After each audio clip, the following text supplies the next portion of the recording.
lirik pertamanya 17 mengerti semua, 21 ternyata berbeda. Nah itu maksudnya apa sih? Tapi aku dengerin. Kalau ada sesuatu yang tidak baik saja menurut kita, ya kita harus bersuara kalau kita merasa kita benar gitu. Iya. Mungkin karena ini menarik mas. Kenapa kita bisa kagum sama sesuatu atau seseorang gitu? Mungkin karena kita nggak tahu gitu busuknya gitu.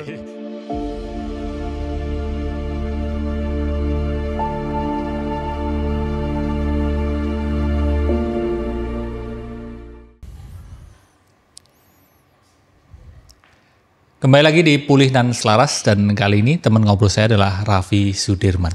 Dan belum lama ini ya Raffi Sudirman rilis album baru ya. Iya, betul. Dan judulnya adalah Hari Ini, Esok dan Selamanya. Terima kasih Mas Haji.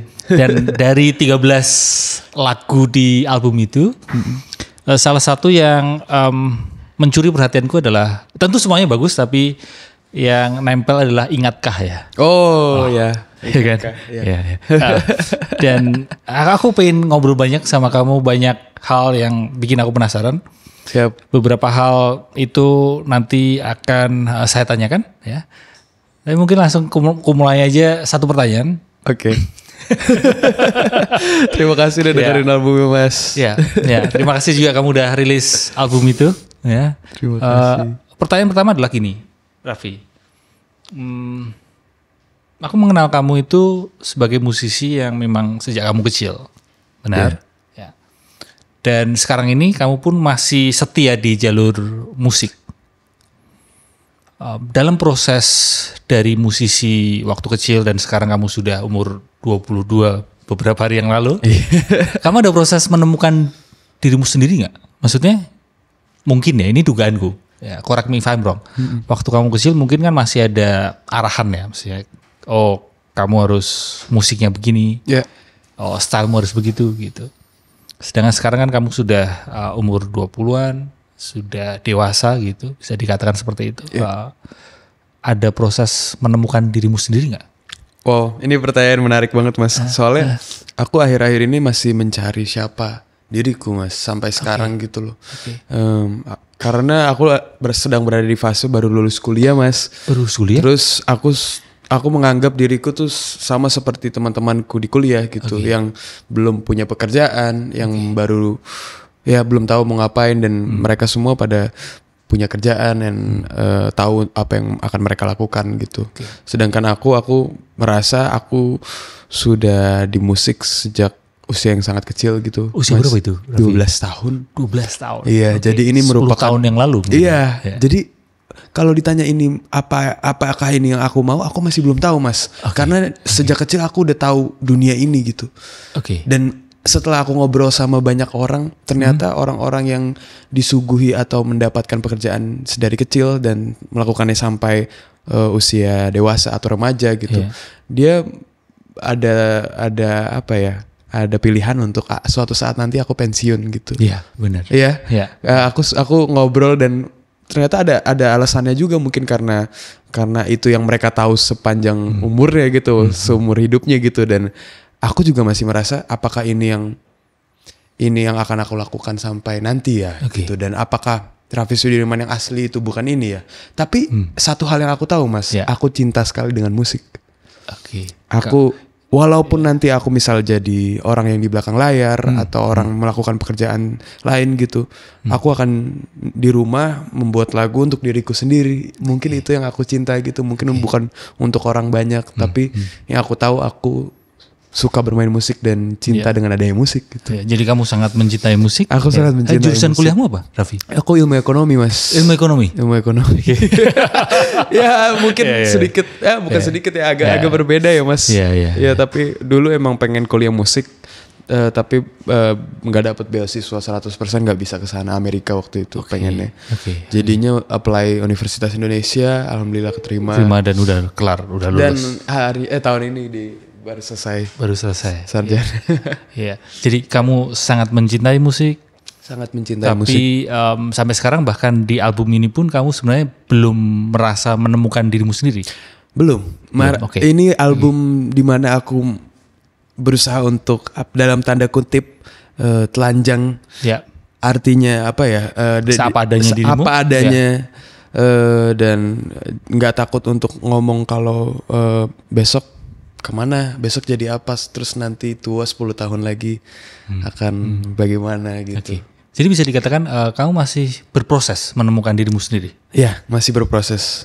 Masih berproses. Dan menurutku juga nggak bakal ada habisnya untuk menemukan diriku sendiri sih. Oke, berarti pemahamanmu untuk menemukan diri sendiri adalah sesuatu yang bukan ada akhirnya gitu? Nggak bakal ada akhirnya sih. Iya Mas. Mungkin saat ini aku bisa bilang aku musisi karena aku rilis album, tapi mungkin tahun depan aku bisa bilang aku investor mungkin karena aku fokus mungkin apa. Tapi kemungkinan besar ke musik juga gitu karena kamu beneran mungkin, sangat mencintai musik. Iya. Mungkin perannya bisa berbeda-beda. Iya betul sih Mas. Itu sih yang aku kayaknya masih merasakan sekarang. Aku maksudnya belajar dengan orang-orang. Aku suka diskusi Mas gitu. Jadi aku suka pengen tahu orang di belakang layar tuh misalnya dari berbagai bidang tuh kayak gimana gitu. Terus aku berkaca ke diriku sendiri gitu. Kayak gitu. Dan disitulah proses mengelaborasi menemukan dirimu sendiri. Sepertinya itu ya. Iya sih Mas. Kamu tadi bilang dalam tanda petik kamu telanjang dalam berkarya di album ini. Ada 13 lagu. Ya kan? 13 track ya di album ini.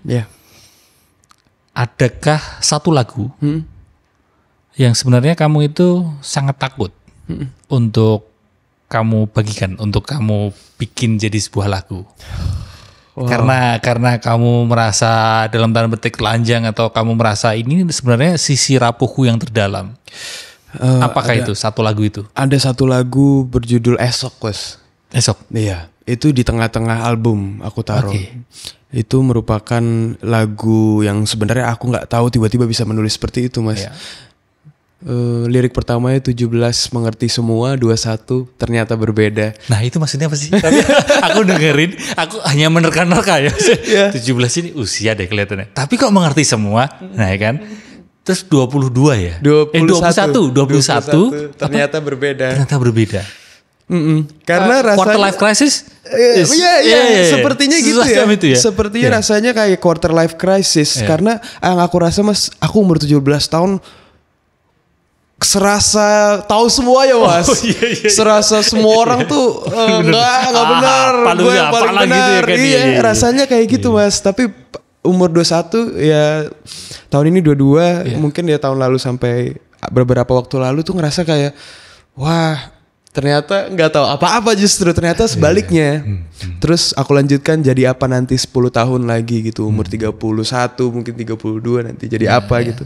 Masih rasa takut itu. Mungkin bukan cuma aku ya yang ngerasa kayak gitu, mungkin ada teman-temanku juga yang ngerasa seperti itu, dan ya itu yang aku rasakan gitu. Dan aku sebenarnya nggak mau cerita ke semuanya, tapi ternyata karya yang bagus tuh adalah karya yang jujur. Karya gitu. Jujur ya. Jadi ya udah.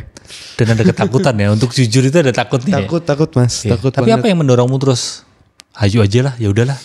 Aku akhirnya bikin. Sebenarnya mungkin udah ada, udah jadi. Tapi mungkin ada keraguan untuk aku masukkan nggak ya gitu dalam album ini, atau mungkin aku rilis nggak ya gitu. Apa yang bikin akhirnya kamu ya udahlah gitu? Mungkin karena orang-orang di sekitarku yang memotivasiku, dan aku yakin, aku percaya gitu album ini tuh bukan, ya mungkin namanya Raffi Sudirman Mas, tapi Raffi Sudirman itu banyak orang Mas. Oh menarik ini. Kolektif Mas, Raffi Sudirman itu tuh ada tim kreatif, ada tim produser, ada tim penulis lagu, maksudnya bukan tim ya, teman-temanku yang membantuku gitu loh. Bahkan ada Topati. Ada Mas Topati, ada Petra Siombing, Mas Petra Siombing, Mas Teddy Aditya, Mas Randy Pandugo. Ada banyak banget kepala di sini yang menuangkan idenya dan membantuku untuk nggak apa-apa gitu, nggak apa-apa, justru ini tahap awal gitu untuk pembelajaran gitu, coba dulu gitu. Dan itulah yang membuat kamu terus ya yaudah. Akhirnya berani untuk menuangkan ketakutan, kejujuran, tapi takut juga. Itu satu lagu itu adalah Esok gitu ya. Esok. Dan mungkin interlude kan itu istilahnya interlude ya. Dan ada mungkin satu lagu lagi Mas. Apa? Burle judulnya, sama itu Mas Andi Sondoro. Sondoro. Iya, itu kan. Why? topiknya menurutku sangat apa ya, bukan, aku nggak pernah bersuara tentang itu secara publik gitu loh. Tapi mungkin pas ngobrol sama Mas Andi tentang keresahannya beliau juga gitu, nggak apa-apa kok anak muda berkarya gitu dengan suaranya. Jadi kayak nggak apa-apa mediumnya suatu lagu itu nggak apa-apa. Iya. Kenapa itu menjadi hal yang kamu takutin? Karena topiknya merupakan topik yang berat dan sensitif kali ya Mas ya. Tentang kondisi makro negara gitu. Benar. Tapi itu menjadi keresahanku juga sebenarnya, dan katanya Mas Andi nggak apa-apa kok kalau misalnya kamu mau balut dengan satir. Dengan lelucon ubur-ubur ikan lele, kabur aja dulu le gitu. Tapi maksud dan pesannya itu baik gitu loh. Maksud dan pesannya pengen anak muda juga lebih aware dengan situasi sekarang gitu, dan pengen memotivasi anak muda kalau ada sesuatu yang tidak baik saja menurut kita, ya kita harus bersuara kalau kita merasa kita benar gitu. Iya. Karena barangkali segala sesuatunya ini juga saling berkaitan ya, Raffi ya. Iya. Bahkan tadi mungkin ekonomi dengan musik kelihatannya sesuatu yang berbeda, ternyata berkaitan. Iya, ternyata berkaitan. Terus lagu itu pun juga. Iya. Segala sesuatunya kelihatannya rasanya kayak nyambung ya Mas. Nyambung ya gitu. Jadi 2 lagu itu ya. 2 lagu itu Mas. Esok sebagai interlude itu hal yang menggambarkan sisi rapuhmu sebenarnya, dan juga Burle ya sama Mas Andi Sandoro. Hari ini, esok dan selamanya. Hari ini, esok dan selamanya. Ini kan menggambarkan esok, masa depan. Ya, waktu. Ya. Apa yang paling kamu takuti? Nah, iya. Ini terkait masa depan ya. Wah, ini beneran Mas, aku kenapa temanya waktu gitu loh. Kenapa nggak sesuatu yang lain gitu. Mungkin kenapa hari ini, esok dan selamanya pertama kali itu aku nggak ada konsep intro hari ini, esok interlude, outro, nggak ada Mas. Tapi aku merasa ini adalah doa baik untuk karya pertamaku, album pertamaku, untuk sesimpel itu awalnya gitu. Tapi lama-lama setelah aku pikirkan, kenapa waktu ya? Soalnya menurutku ya Mas, selamanya itu sama dengan tidak pernah. Selamanya sama dengan equals tuh tidak pernah. Karena menurutku itu menurutku sangat berat Mas. Kata selamanya itu menurutku harus orang yang sangat mengerti dengan definisi selamanya dan akan memakai kata selamanya dalam suatu karya gitu. Tapi menurutku ini aku belum sepenuhnya mengerti dengan selamanya, dan aku takut dengan kata selamanya. Semacam janji gitu. Semacam janji. Padahal kan nggak ada yang tahu masa depan seperti apa. Iya, semacam kayak selamanya itu tidak ada. Ya kayak seperti itu Mas. Kayak bagi orang yang memikirkan konteksnya tuh selamanya itu apa gitu kan. Tapi besok pun kita juga. Besok pun itu apa juga, ya kan.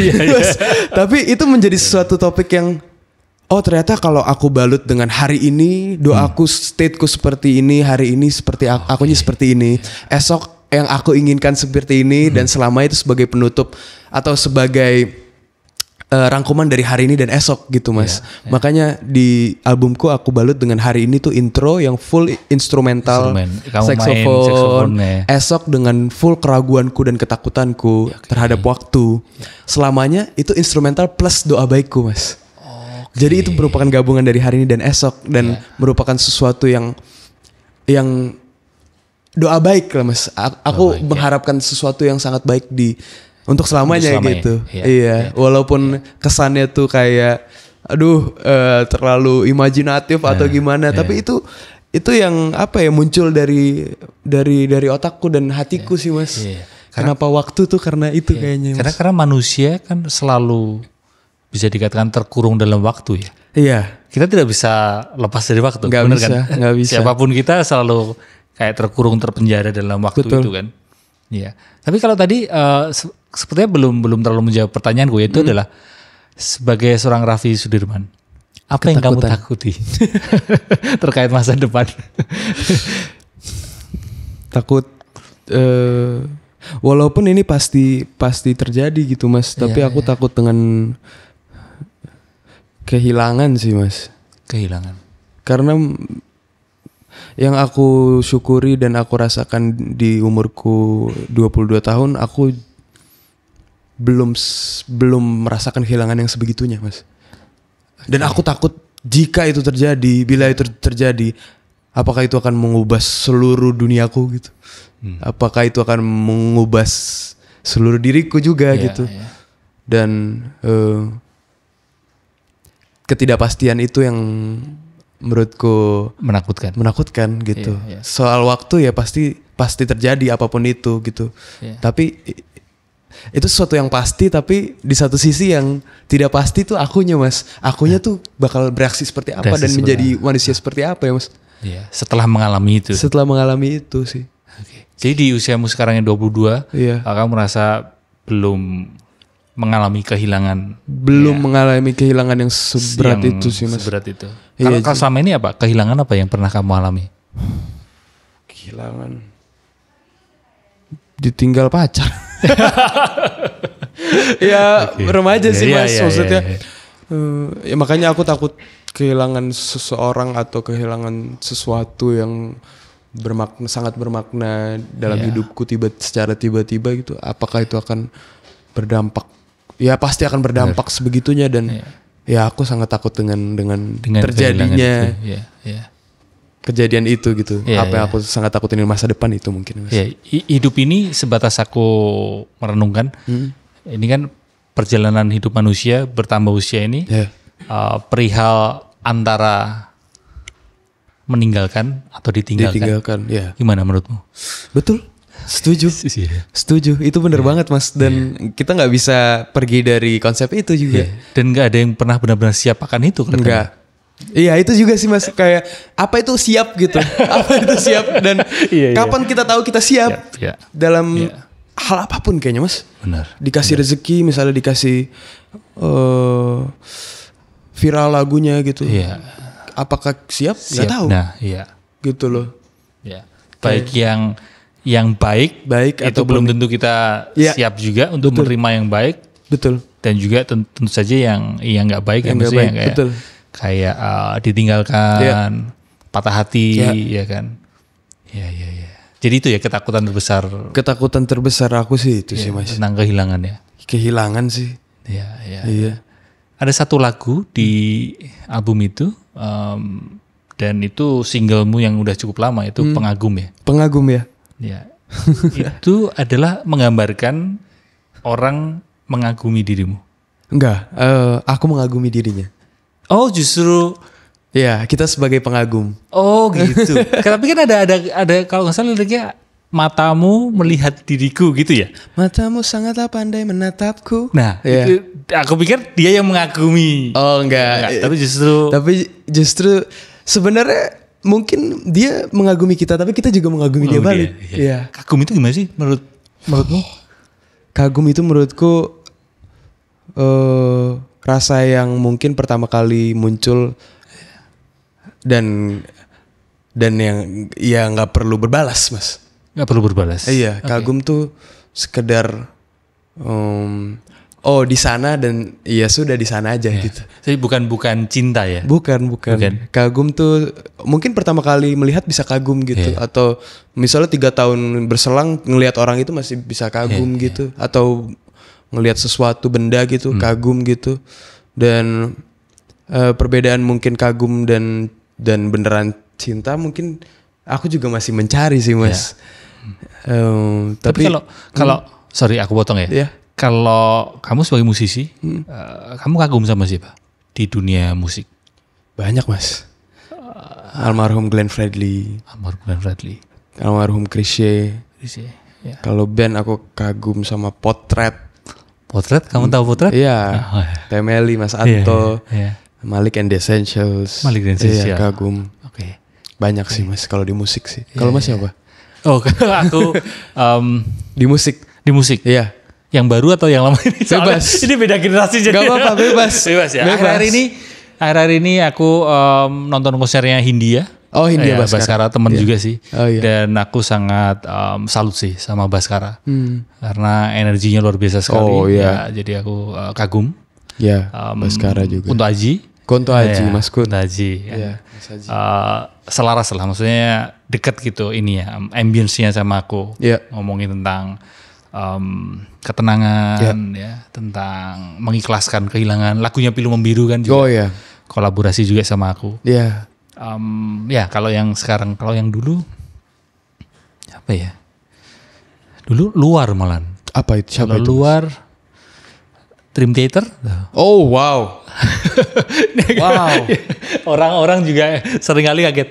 Aji Santoso suka Dream Theater. Iya, aku suka. Oh suka Iya, mas. iya. Aku dulu daily gitar. mendengarkan setiap hari Iya, gitu hampir mas. tiap hari. Wow. Dengerin, iya. John Petrucci gitarisnya. Wow. Itu salah satu gitaris idolaku. Wow. Wow. Ya. Kalau Gak nyangka, Indonesia aku jadi inget ada Float. Sementara itu juga tiap hari mau aku dengerin. Ya, Float ya. itu. Album yang ini apa 3 hari untuk selamanya Iya, 3 ya. hari itu selamanya. Itu bagus banget juga tuh. Iya. Suka banget aku. Iya. Balik ke tadi ya, kagum ya. Kagum ya. Kagum. Ada pertanyaan gini Raffi. Kalau tadi kan mengagumi orang lain atau orang lain mengagumi kita. Tapi kamu sudah kagum dengan dirimu sendiri nggak? Enggak sih. Enggak Tapi sih. kan katanya sekarang self love Raffi. Tapi kagum sama diri sendiri aku masih banyak banget kurangnya mas. Masih banyak banget kurangnya. Jadi apa ya? Karena mungkin aku tahu kurangnya aku ya. Oke. Mungkin karena oh ini menarik mas. Kenapa kita bisa kagum sama sesuatu atau seseorang gitu? Mungkin karena kita nggak tahu gitu busuknya gitu. Mungkin ya mas ya. Iya, ada yang bilang gini. Kalau kamu kagum sama seseorang, Ya. sebisa mungkin jangan terlalu dekat sama orang itu. Iya ya. karena terlalu dekat. Iya, makanya. Tahu busuknya apa Iya, ya kan? betul. Terus jadi gak kagum lagi. Kayaknya gitu ya mas ya. Iya. Kayaknya aku rasa gitu. Karena mungkin pas ditanya pertanyaan gitu. Oh enggak sih kayaknya kagum sama Kalau diriku. kan diri sendiri kan kita sendiri tahu seberapa Iya. busuknya kita kan. Iya. Betapa banyak kelemahan-kelemahan kita gitu. Bener. Kayaknya enggak kagum sama diriku. Tapi kalau self love kan katanya kita diminta untuk menerima diri Kayaknya sendiri. itu berbeda deh mas. Berbeda ya. Self love yang menerima dan gue seperti ini ya. Iya, iya. Sama kagum tuh konotasinya kayak berbeda yang kayak gue ditinggikan gitu kalau kagum Iya, tuh. tahu. Kalau menerima tuh kayak gitu. Kalau kagum kayak sok penting ya. Iya. Ya nggak salah juga maksudnya Iya, kalau ada orang kagum sama dirinya sendiri nggak salah juga. Tapi kalau aku kayaknya enggak mas. Merasa penting itu mungkin perlu ya kita. Iya. Ya kita kan ada self worth kan maksudnya Iya. harga diri. Oke. Harga diri betul Tapi itu kalau terus penting. dipenting-pentingkan kayak ya kagum itu malah terlalu itu. Bener gitu ya? Iya sih mas. Aku ngerasa kayak gitu sih mas. Ya, kalau menerima itu justru lebih calming gitu. Iya. Justru aku rasa kalau kita bisa makin menerima diri kita sendiri, outputnya juga rasanya tuh untuk orang luar ngelihat kita tuh Iya. beda gitu mas. Gitu. Oh Raffi damai ya dengan misalnya insecurity-nya dia gitu. Oke. Gitu. Jadi kamu bukan kagum tapi menerima diri sendiri. Menerima diriku sendiri. Iya. Oke, dengan satu mungkin di satu sisi kelebihan, Ya. tapi ada juga sisi kekurangan. Iya. Apa kelebihan yang kamu rasa kamu punya? Aku nggak bisa banget mas. Nggak bisa ya? Kalau ngomong kelebihanku apa ya? Mas mesti mencari sih aku. Jari. Kalau Kalau kelemahan? pribadi banyak mas kelemahanku. Nggak banyak banget mas. Bener. Aku tuh cuek. Harusnya nggak cuek gitu loh. Maksudnya harusnya bisa lebih caring. Bisa lebih mikirin kondisi situasi gitu. Terus aku harus banyak lah mas. Iya. Makanya aku ngelihat kamu gitu maksudnya sebelum ketemu ini, aku juga tahu memang sepertinya kamu adalah orang yang cuek. Iya. Ya. Tapi ya memang benar. Emang bener. Dan di film Rangga Cinta kan kamu mendapatkan peran yang Ya. apa ya? Lebih ke apa? Istilahnya apa ya? Lebih ke Apa ya? Apa bad guy-nya lah. bad guy-nya ya. Iya. Iya. Tapi justru aku muncul pertanyaan yang sebaliknya, antitesanya. Kapan terakhir kali kamu menangis? Kemarin mas. Hah? Iya. Kemarin. Kemarin terakhir nangis. Boleh tahu karena apa? Maksudnya ini nggak harus sedih juga, maksudnya bisa Karena- juga rasa syukur atau Boleh, bahagia. Karena dikelilingi oleh orang-orang yang sangat baik. Dan aku merasa aku masih kurang layak untuk mendapatkan itu gitu. Oh, ulang tahun. Ulang tahun ya, Pas tapi ulang tahun. menangis sendiri aku kemarin mas. Kayak bengong aja gitu. Iya. Kayak orang-orang di sekelilingku tuh sangat membantu aku dengan tulus gitu loh mas. Maksudnya apa yang what did I do to deserve all of this gitu loh. Iya. Kayak apakah selama ini aku tulus ke mereka makanya mereka tulus balik, aku masih nggak tahu. Tapi aku masih merasa kurang gitu mas. Aku masih merasa kadang aku jahat gitu. Kadang aku nggak mikirin mereka gitu. Tapi mereka sangat nggak apa-apa. Kita ngelakuin apa aja buat lu gitu. Masih nggak nyangka gitu. Bersyukur. Apakah nggak tahu yang kamu alami benar atau nggak, kayak orang yang cuek justru sebenarnya dalam hatinya itu ini banget gitu. Gimana ya? Perasa banget gitu. Kayaknya iya mas. Aku perasa sih mas ya. Kelihatannya cuek tapi di momen tertentu itu justru kamu lebih perasa dibandingkan orang yang nggak cuek. Bener gitu nggak? Kayaknya gitu ya mas. Sepertinya ya. Aku juga masih menelaah sih mas. Apakah aku beneran secuek itu kah atau beneran ya bodo amat aja gitu. Enggak sih, tapi aku nggak bodo amat aja sih mas. Aku beneran care sama perasaan orang lain. Ada baiknya dan ada negatifnya juga sih kalau misalnya terlalu seperti itu. Tapi aku rasa nggak apa-apa gitu loh. Nggak apa-apa. Di momen tertentu kan ada kalanya perlu cuek juga kan? Iya, perlu banget kadang itu keluar. Kita udah bodo amat kan Raffi kan ya kan? Perlu banget. Kalau semuanya kita pikirin, kita serba baper dong. Betul. Ya kan? Ada momen-momen di mana aku harus cuek sih, tapi itu untuk melindungi diriku sendiri. Contohnya apa? Momen apa itu? Kamu cuek? Perkataan orang lain terhadap penampilanku atau musikku gitu. Ya. Kalau menurutku make sense dan tujuan mereka untuk membangun dari kritik gitu, aku dengarkan mas. Dan aku reflektif juga. Bener nggak ya gini? Kalau gue nggak ngerasa kayak gini gimana ya? Gue tanya teman-teman gue, menurut tuh gini gak? Iya. Oh berarti harus gitu. Iya, it's okay gitu. Tapi kalau misalnya mereka niatnya emang untuk menjatuhkan, kan ada juga yang seperti itu kan. Ada mas. Kita tidak menutup mata, memang ada orang-orang yang begitu kan. Itu kalau itu aku cuek sih. Udah bodo amat ya. Iya. Oke. Jadi kamu ternyata kemarin ada momen di mana kamu sendirian dan kamu menangis. Ada momen itu. Pernah gak kamu merasa kesepian? Ini pertanyaan yang ditanyakan ke orang yang cuek ya. Makanya pengen tahu, orang yang cuek, pernah gak kamu merasa kesepian? Jarang mas. Jarang. Pernah berarti? Pernah. Tapi jarang. Walaupun aku lagi sendiri atau suka sendiri, aku gak ngerasa kesepian mas. Oke. Tapi pernah. Kalau di tengah keramaian, pernah merasa kesepian? Pernah. Tapi kalau di tengah keramaian aku mencoba untuk ada di situ gitu. Di situ. Oke. Pernah sih tapi. Pernah. Ketika mengalami kesepian, how do you cope with that loneliness?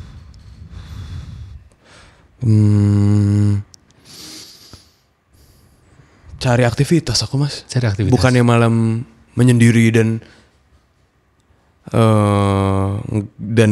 embrace kesepian sih. Iya. Tapi aku suka dengan kesepian mas. Tapi kalau aku lagi merasa kesepian di dalam hati ya, bukan apa yang aku lakukan ya. Aku mencari sesuatu yang membuat ini hilang. Oh, aktivitas atau bertemu atau ngobrol sama orang membuat ini hilang gitu. Aku tuh nggak ngapa-ngapain mas. Aku tuh justru kesepian. Ketika kesepian dan nggak ngapa-ngapain, tidak beraktivitas, justru semakin kesepian. Malah aku pengen menghindar dari rasa itu gitu. Tapi kalau dibilang nyaman. Tapi sebagai musisi biasanya kan, nah itu dia mas. Menciptakan karyanya perlu dengan kesepian, bener mas. Tapi akhir-akhir ini albumku ini aku nggak ngerasa aku sendiri, ini karyaku sendiri mas. Aku selalu bikin sama orang lain. Jadi aku 13 lagu ini aku nggak pernah aku bikin sendiri gitu. Bikin menyendiri lalu merenung sendiri, bahkan mungkin menjaga jarak gitu. Mungkin tahap awalnya doang mas. Abis itu aku ngobrol sama orang gitu. Menurut lu gimana gini? Ternyata yang aku suka tuh diskusi itu mas. Iya, ada proses kreatif yang seperti itu ternyata. Ada mas. Sama orang lain, dan makanya aku bilang karya ini karya kolektif mas. Jadi bukan ya mungkin Raffi Sudirman yang menyanyikan gitu, Iya, tapi iya, ini karya banyak orang. Ya. Kembali ke kesepian tadi berarti meskipun duniamu itu adalah dunia musik, Yeah. dunia panggung, Yeah. ya bahkan bukan hanya musik, kamu juga acting juga, Yeah. kan itu penuh dengan keramaian, ya, penuh dengan banyak orang, Betul. spotlight, perhatian. Tapi bahkan kamu pun juga pernah merasa kesepian ya? Iya. Wah, kayaknya itu manusia deh Mas. Iya. Nggak bisa maksudnya ya teman-teman musisi pasti pasti Iya. kesepian pasti gitu Mas. Iya. Ya, bahkan ada juga yang cerita semakin ramai tepuk tangan dari penonton gitu atau fans gitu. Malam hari nyampe rumah itu rasa sepinya lebih Jomplang mungkin kayaknya Mas. Iya, seperti itu ya mungkin ya. Rasanya, Jadi kayak semakin ngilu gitu. Iya, kayaknya gitu ya Mas. Iya. Dan itu Sepertinya. gimana? Kamu menganggap itu hal yang wajar ya? Wajar Mas. Wajar. Dan nggak apa-apa. Manusiawi. Manusiawi harus dirasain Mas. Iya. Iya. Iya, harus ditelan gitu loh. Wah, emang aku belajar banget sama temanku namanya Ciko Kurniawan. Oh, Ya, tahu. aktor. Iya. Aku belajar tentang hal dalam diriku yang aku nggak tahu gitu, yang harusnya bukan harusnya ya, yang menurut dia seperti itu, tapi kalau menurut aku tidak seperti itu nggak apa-apa. Tapi aku mencoba metodenya dia. Ternyata sangat manjur gitu loh di aku gitu. Gimana Kayak itu? misalnya rasa tadi gitu, rasa tuh harus dirasain gitu, nggak bisa dikabur gitu, nggak bisa. Kayak itu kan semacam escaping ya, kalau terus-terusan kabur ya. Betul, harus misalnya lagi sedih ya udah nangis aja nggak apa-apa. Dulu aku masih ngerasa itu nggak laki lah. Iya. Ya, ada rasa Apalagi, toxic masculinity ya. Toxic masculinity dulu aku masih ngerasa kayak gitu, terus makin kelamaan ya udahlah manusia gitu. Makin ya udah gitu. Kamu juga baca buku kan? Siapa? Si Mitch Albom. Judulnya apa tadi yang kamu? 5 People You Meet in Heaven. Sebelumnya kamu juga baca yang Tuesdays with Morrie. Itu bagus banget. Aku dikasih sama pacarku itu loh. 2 buku itu. Oke. Apa yang kamu pelajari dari buku itu? Itu aku kira itu fiksi Mas. Ternyata itu non fiksi. Yang pertama yang Tuesdays with Morrie itu. Aku belajar kalau sebelumnya aku nggak suka baca buku Mas. Oh gitu. Iya, aku nggak suka baca buku. Apa yang bikin kamu baca buku? Pacarmu itu? Pacarku tuh suka baca buku, terus aku penasaran. Ini apa sih yang kamu suka dari ini? Coba deh, dikasih lah bukunya dia terus lama-lama suka fiksi-fiksi. Tapi aku baca non fiksi ternyata lebih suka non fiksi. Jadi aku menemukan sesuatu yang baru gitu, sesuatu yang positif. Apa yang aku belajar ya? Kalau misalnya yang aku belajar dari baca buku ya Mas, bukan apa yang aku baca Mas, tapi disiplinnya aku Mas. Oh, disiplin membacanya. Sesuatu itu habit baru kan Mas? Benar. Sesuatu yang baru gitu. Ya. Apakah aku bisa maintain ini untuk cukup waktu yang lama gitu? 1 hari berapa halaman? Iya itu. Ya, kamu menjadwalkan. Aku ya minimal harus ngebaca lah. Iya. Walaupun 1 kata nggak apa-apa lah. Yang penting 1 kata pasti nggak mungkin 1 kata, pasti 2 kata, 3 kata. Itu sih dari dalam diriku sih itu. Iya. Ada rasa gini, bukan apa yang dibaca, tapi ada rasa itu deh konsisten dan kayak ternyata aku bisa ya. Iya itu dia. itu lebih penting katanya. Itu ternyata self esteem ya Mas ya. Iya. Sama kayak kalau kita ke gym gitu. Benar. Rasa abis nge-gym tuh, ternyata badan gue oke ya gitu. Kayak ada rasa self esteem itu loh Mas. Bahkan kalau nge-gym itu gini, bukan jadi badannya gitu. Itu ya mungkin bonus, tapi yang lebih terpenting kan adalah konsistensi itu. Iya. Karena ketika udah konsistensi, maka ada rasa self esteem itu kayak. Betul. Ternyata aku bisa diandalkan ya. Bisa diandalkan untuk day to day-nya, untuk disiplin melakukan ini gitu. Itu lebih sih penting kayaknya Mas ya. Itu aku juga baru sadari sih sekarang gitu. Kayaknya ini deh bukan sesuatu yang ininya, itu bonus gitu. Iya. Kalau kembali ke awal tadi terkait dengan kamu main musik sejak kecil. Iya. Kalau kamu sekarang ini ketemu Raffi kecil, apa yang kamu katakan kepada dia? Dulu banyak hal yang aku belum pernah rasakan zaman pas Raffi kecil. Banyak yang apa ya sekarang aku ngerasa Raffi yang sekarang tuh aku ngerasa kayak dulu Raffi kecil nggak bebas, Mas. Dulu Raffi kecil itu di tengah jam 12 siang gitu, di tengah lapangan futsal ada mamanya neriakin dia, Raffi kamu udahan main futsalnya, ditarik, kamu les saksofon, les piano sekarang gitu. Dulu sedih Mas rasanya, kenapa nggak bisa jadi kayak teman-teman gitu, main gitu. Tapi dulu aku juga sempat punya konflik sama mama gitu. Tapi sekarang aku ngerasa kayak bersyukur banget Mas, karena dulu digituin. Karena dulu mungkin belum punya kebebasan seperti itu, tapi sekarang aku punya kebebasan seperti itu, jadi aku reflektif banget Mas. Jadi aku berterima kasih kepada Raffi yang dulu gitu. Raffi yang dulu tuh lumayan nggak sedih sih, lumayan dikotakkan gitu Mas. Ada struggle di situ waktu dulu. Sangat menjadi contoh untuk anak pertama kan aku Mas. Jadi contoh untuk adikku, menjadi seseorang yang harus bisa selalu diandalkan pada umur yang sangat kecil gitu. Menjadi, ya walaupun aku nggak sadar gitu Mas, tapi setelah aku besar ternyata ada hal-hal negatif yang aku lakukan kepada diriku sekarang gitu, itu karena dulu aku belum dapat kebebasan itu gitu. Maksudnya karena seperti aku sekarang akhir-akhir ini aku pulang jam 3 pagi, jam 4 pagi nongkrong gitu loh sama teman-temanku gitu. Karena mungkin Raffi kecil nggak ngerasain apa itu nongkrong dan berteman seperti itu gitu. Ya nggak negatif juga sih Mas, tapi ada rasa aku kasihan sama Raffi kecil, tapi aku di satu sisi aku berterima kasih gitu. Karena Raffi kecil membuat Raffi yang sekarang bisa seperti ini, bisa punya mindset seperti ini. Kalau enggak bakal kayak gitu. Mungkin aku sangat spoiled sekarang, kalau zaman dulu sangat dibebaskan. Sangat bebas. Jadi kelonggaran kebebasan yang kamu dapatkan sekarang adalah hasil dari dulunya kamu merasa nggak bebas. Benar gitu ya. Tapi aku berterima kasih, sangat berterima kasih. Mensyukuri masa lalu karena itu membuatmu seperti sekarang. Iya, seperti sangat. Itu ya. Sangat mensyukuri. Iya. Ke depan kamu ada apa yang ingin kamu lakukan setelah ini rilis kan? Konser, show, konser bulan Desember ini. Oh ada? Ada. Oh iya. Di mana? Atau beberapa kota langsung? 3 kota ya? Udah boleh di-spill gak sih? Oh tapi yang baru di-spill 1 di Jakarta. Di Jakarta? Di Jakarta konser album Mas. Konser album. Iya, di Kertanegara ya? Balai Resital Kertanegara. Jadi buat teman-teman yang mau update lihat Instagrammu ya. Instagrammu di Raffi Sudirman. Raffi Sudirman.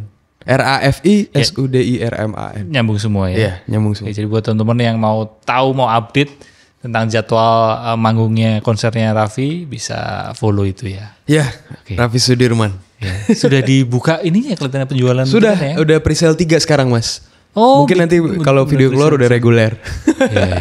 Presale 1 sold out, 2 sold out, sekarang lagi 3. Nah, berarti segera langsung serbu ya. Siap.